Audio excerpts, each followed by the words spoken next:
my channel once again, Jeanette's Lifestyle. Okay, ngayon pong araw ay isi-share ko lang po sa inyo ang aking recipe dito po sa UK, which is pasta and tomato sauce with mussels. Yes po, it's like European style po ito na pagluluto ng spaghetti or pasta. Anyway, before watching my video po, please don't forget to like, subscribe, and share na rin po. And at the same time, don't hesitate to comment po below, okay?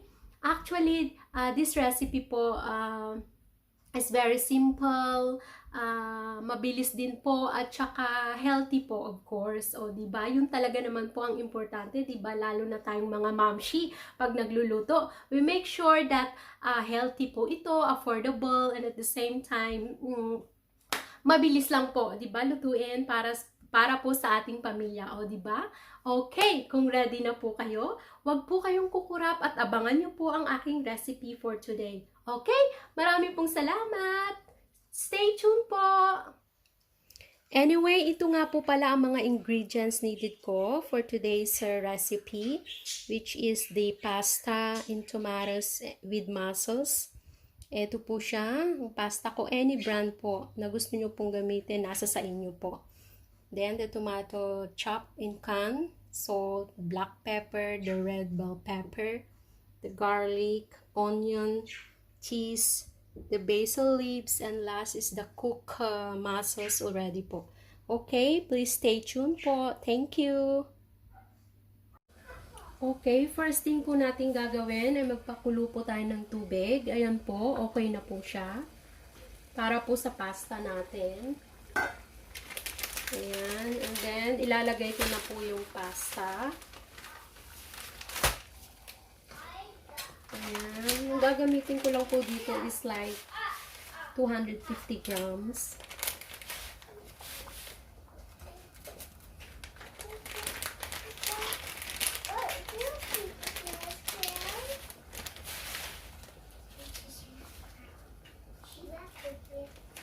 Ayan po.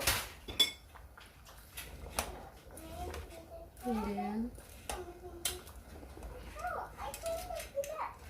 tutuin lang po natin siya like 5 minutes.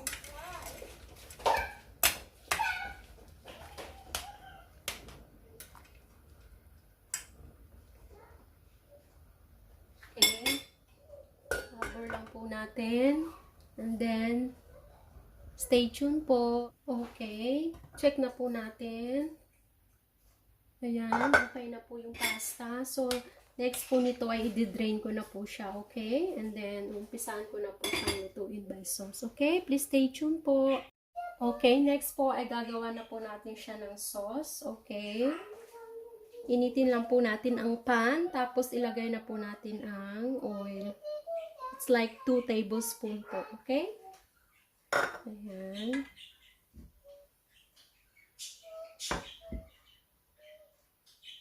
Tapos, ilagay na po natin ang onion.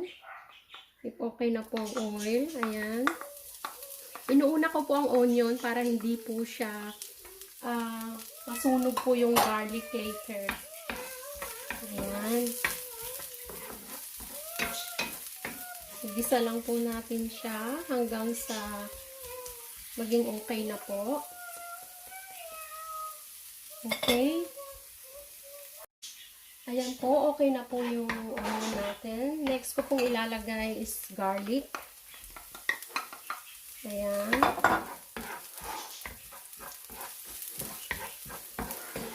Stir lang po natin siya hanggang maging okay ang garlic.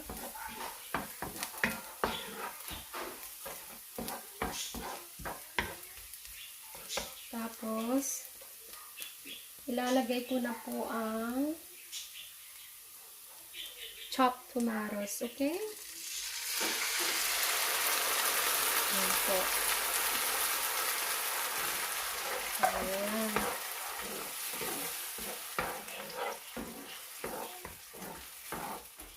Ayan, haluin lang po natin. Tapos, lalagyan ko po siya ng tubig. Ayan. Tapos, pakuluan lang po natin siya. And then, after po kumulo mamaya, ay ilalagay ko na po yung mussel at saka bell pepper. Okay po? Okay. Ayan po. Bring it to boil, okay? Stay tuned po. Okay, i-check na po natin. Ayan, kumukulo na po yung sauce natin. And after po nyan, ay ilalagay ko na po itong bell pepper, okay? The red one. Tsaka ito pong mussels. Yung iba pong mussels ay kinuhaan ko na po siya ng shell. At yung iba po ay nilagay ko rin, okay? Ayan. Simmer lang po natin siya ulit. Okay. At pag kumulo po ito ay ilalagay ko na po mamaya yung pasta natin. Okay? Thank you po. Please stay tuned. Okay. Check na po natin. Ayan. Kumukulo na po siya.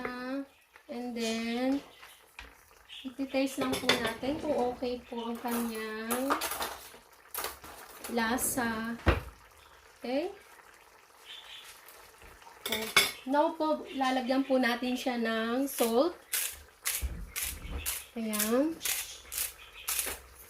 And then, the black pepper.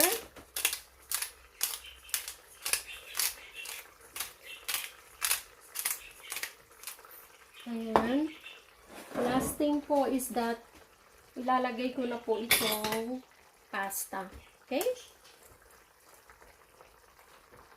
Ayan po. Ayan. Tapos, haluin lang po natin.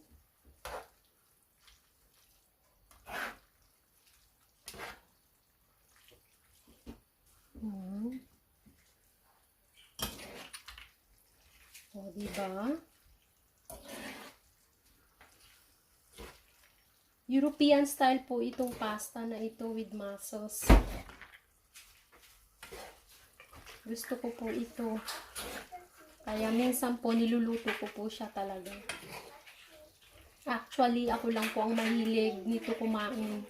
Tsaka yung panganay ko pong anak. Kasi po yung asawa ko hindi mahilig sa pasta. Kaya ayun.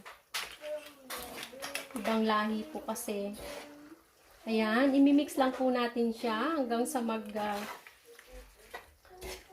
sip po yung sauce sa pasta.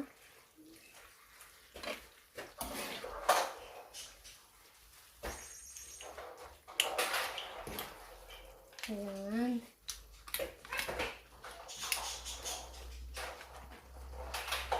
Simmer lang po natin ulit, okay?